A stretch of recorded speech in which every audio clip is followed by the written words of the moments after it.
Зимой очень часто так бывает, что вы заводите свой автомобиль, а из подкапотного пространства идут страшные посторонние звуки. Возникает вопрос, надо ли что-то с этим делать, страшно ли это вообще, какие симптомы возникают. И какие последствия могут наступить, если с этим ничего не делать и не обратить на это внимание. В данном видеоролике мы рассмотрим основные причины, по которым может возникать посторонний звук из подкапотного пространства, какие могут быть последствия, а самое главное, что с этим делать и насколько быстро. Ролик, как всегда, будет наглядный, полезный, интересный, так что смотрите его внимательно и до конца. И приветствую вас на канале компании Belprime, специализированный сервис Volvo и Geely.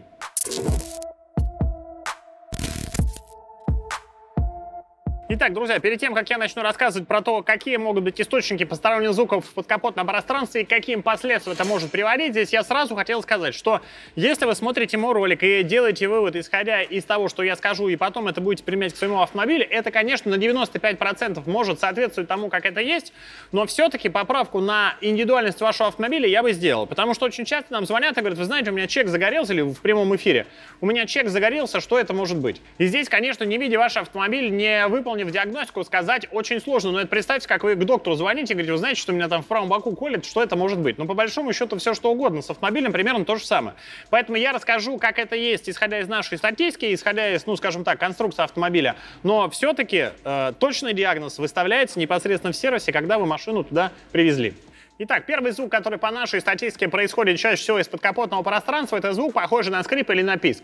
Обычно источником этого звука является приводной ремень или ролик-натяжитель приводного ремня. Что такое приводной ремень? Ну, в целом у вас двигатель при работе своей, он вращается, соответственно, это вращение мы можем видеть на переднем шкиве коленчатого вала. То есть это такой круг, который, короче говоря, вращается. Иными словами, вращение от двигателя передается навесному оборудованию, это генератору, насосу, гидроусилителю, компрессору, как я уже сказал, через ремень. Поскольку ну, вращать их это не самая простая задача, то понятное дело, что этот ремень он со временем изнашивается и его периодически необходимо менять. В комплекте с ремнем обычно идет ролик-натяжитель и ролик холостой. Но в зависимости от конструктива вашего автомобиля, моторного отсека и, в принципе, марки, ну, как бы конструкция может немного изменяться, но, тем не менее, обычно все-таки это есть. И ремень со временем изнашивается, плюс ко всему абразивные частицы, такие как песок, грязь, вот все, что на дорогах у нас есть, тоже попадает между поверхностью ремня и ролика-натяжителей холостого ролика, ну и, в принципе, все шкивов, которые вращаются. И эти детали, они начинают изнашиваться. А поскольку ремень это в какой-то степени расходник, который меняется по определенному регламенту, то это слабое место. Ну, то есть мы не будем там менять генератор, мы лучше поменяем ремень и ролики-натяжители. Вот, поэтому они первые дают о себе знать. Обычно ремни ходят, ну, опять же, в зависимости от марки, там где-то 60 тысяч, где-то 120 тысяч или 100, где-то еще больше. Кто-то по состоянию там рекомендует менять. Ну, на Volvo обычно ремни меняются раз в 120 тысяч, либо раз в 5 лет, вместе обычно с ремнем ГРМ. Ну, либо есть один автомобиль, вернее, один тип двигателя, когда внешний ремень, который крутит генератор, меняется каждые 60 тысяч или раз в 3 года. Ну, опять же, на эту тему мы сейчас особо не будем говорить. У нас есть отдельные ролики, если вы владелец XC60, XC70 предыдущего поколения, то у нас много материала, вы можете изучить и посмотреть, когда там что на вашем автомобиле меняется. Будьте внимательны. Вот, поэтому если появился скрип, обычно он связан с износом либо самого шкива, либо износом ремня. Если побрызгать каким-нибудь WD-40, либо силиконом на работающем двигателе, и этот скрип пропадает, значит проблема именно в этом. Справедливости ради стоит отметить, что этот скрип становится меньше по мере прогрева двигателя и усиливается, если вы на холодном автомобиле, когда он есть, немножко газанете. Обычно вот это попискивание такое, оно становится еще более явным. Вот, поэтому если такая беда есть, то необходимо менять ролик, ну или ролики, в зависимости от того, какой у вас автомобиль, и ремень. Обычно это дело лечится таким образом, и звуки вас больше беспокоить не будут. Второй момент, который может возникать, это, конечно же, посторонние звуки, такие более механического характера, такие похожие на гул, а может быть и, ну, такой совсем страшный звук. Это уже связано в большей степени с подшипниками. То есть подшипник — это, опять же, такая штука, которая вращается. Для того, чтобы трения на сухую не было, там есть специальная смазка, которая, конечно же, во-первых, высыхает от возраста, во-вторых, она нагревается туда-сюда и, соответственно, ухудшается ее свойства. Третий момент, она может вымываться. Ну, например, если вы любите мыть свою машину при помощи высоконапорной мойки и бьете вот в эти узлы и агрегаты, то с высокой долей вероятности за некоторое количество моек таким образом под давлением вы, соответственно, эту смазку из подшипников вымоете, и будет посторонний звук, ну и подшипники быстро выходят из строя. То есть, короче говоря, когда смазка высыхает, ну или, в принципе, подшипник изнашивается, он тоже не вечный, происходит трение по сухому, износ, стружка и, соответственно, как следствие, следствие гул и люфт. Если появился вот такой характерный гул при работе двигателя на холостых оборотах, ну или на скорости, неважно, ну в смысле на высоких оборотах, то, безусловно, если он такой очень шумный и звонкий, ну вернее и громкий, то лучше здесь, конечно, уже обратиться в сервис, потому что износ подшипника — это уже более тяжелая история, нежели посторонний свист от ремня. То есть ремень-то посвистит, и обычно редко бывает так, что он рвется. Ну, а вот если подшипник развалится, то здесь уже ситуация посложнее, потому что, во-первых, ну, как следствие у вас слетит ремень, а во-вторых, что-нибудь может здесь дополнительно размолотить, блок двигателя и так далее. Ну, то есть, в принципе, если блок двигателя у вас там кусок какой-нибудь двигателя выломается, то это ничему хорошему в конечном итоге не приведет. Поэтому здесь услышали какой-то такой жесткий посторонний звук, лучше сразу в сервис. Друзья, ролик на этом не заканчивается, все самое интересное еще впереди. Я лишь еще раз хотел напомнить о том, что у нас есть популярный телеграм-канал, в котором мы проводим опросы, публикуем интересные материалы и отвечаем на ваши вопросы. Поэтому подписывайтесь, чтобы быть в курсе событий. Вам не сложно, а нам приятно. И второй момент. Вы, наверное, заметили, что YouTube в последнее время может работать с перебоями. Для того, чтобы вы не испытывали дискомфорт, мы публикуем наши видеоматериалы на альтернативных площадках, ссылки на которые также будут в описании. Продолжая тему с ремнем, здесь что я хотел отметить, ну, конечно, посторонний скрип быстро ни к чему такому криминальному не приводит, но в целом, если вдруг появились особенно еще и трещины на ремне, то, тем не менее, он все равно может порваться. И, ну, обычно глобально, скажем так, ничего не происходит с приводным ремнем, не путать с ГРМ, с ремнем ГРМ. Ну, а если все-таки он рвется, то перестает работать генератор, ну, как и все навесное оборудование, поскольку перестает вращаться.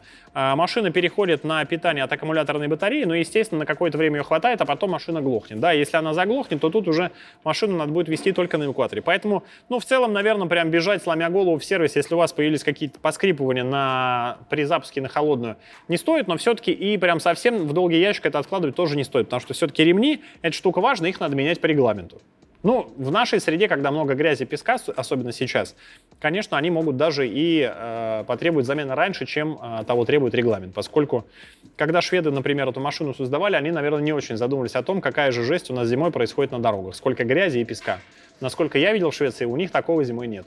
Следующий момент — это, ну, генератор, я в какой-то степени про него сказал, подшипники генератора и подшипники роликов натяжителей, они, ну, скажем так, меняются, в принципе, обычно узлами. То есть ролики натяжителя меняются целиком, и генератор, если, опять же, он у вас вышел из строя и начал гудеть, то по технологиям тоже меняется целиком. Ну, понятное дело, что сейчас там менять его целиком — это не самое бюджетное удовольствие, и, наверное, мы так и не делаем.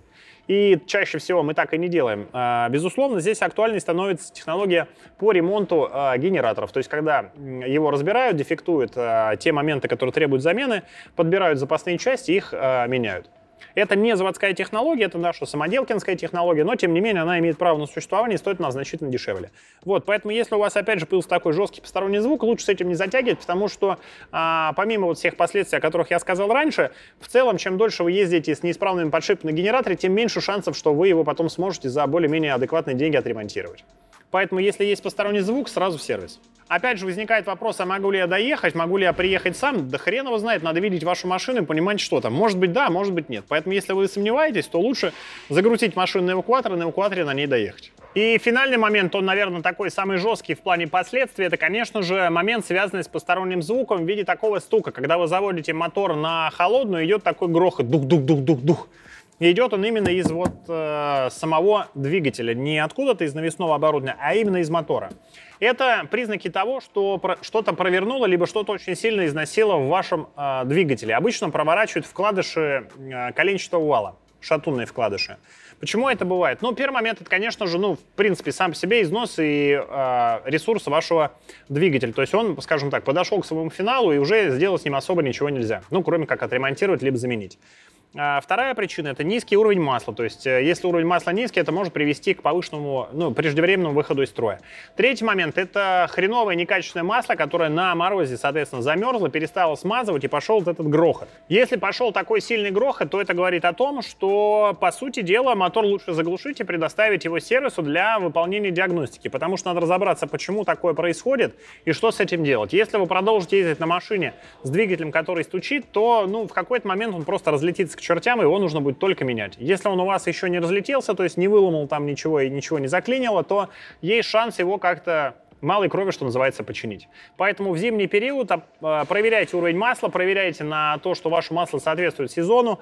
В некоторых случаях имеет смысл его менять перед зимним сезоном для того, чтобы не возникало подобных проблем, потому как сейчас машины надо любить. Они стоят и в обслуживании, и если новые покупать, достаточно серьезных денег. Поэтому берегите свои средства и обслуживайте свой автомобиль вовремя. Друзья, я рассказал основные ключевые моменты, с которыми мы и наши клиенты сталкиваются в зимний период времени, для того, чтобы вы знали, что это может быть, откуда могут идти посторонние звуки и что с ними нужно делать, какие могут быть последствия. Для того, чтобы у вас эта информация была, и вы были ею вооружены перед сезоном, что называется. И если в целом вы хотите более внимательно подготовить свой автомобиль к зимнему сезону, потому что зима — это все-таки такое экстремальное время, если вы давно не проверяли свой автомобиль, то у нас есть для вас предложение, переходите по ссылке в описании. Друзья, и поделитесь, пожалуйста, какое масло вы заливаете перед зимним сезоном в автомобиль и в целом с какой периодичностью вы меняете масло в своем двигателе. Ваша обратная связь будет полезна и интересна не только нам, но и большому количеству зрителей, которые увидят данный видеоролик. Кроме того, это помогает нам подниматься выше выдачи YouTube, а для нас это очень важно. Будьте счастливы, пускай ваш автомобиль не ломается. До новых встреч. Пока-пока.